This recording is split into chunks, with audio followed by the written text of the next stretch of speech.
நினைத்தது நடக்கும் வரை அறிவே பெரிதாக தெரியும்.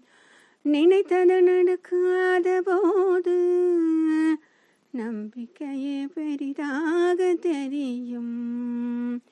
எதிர்பாராதது நடந்து விட்டால் தெய்வம் பெரிதாக தெரியும்.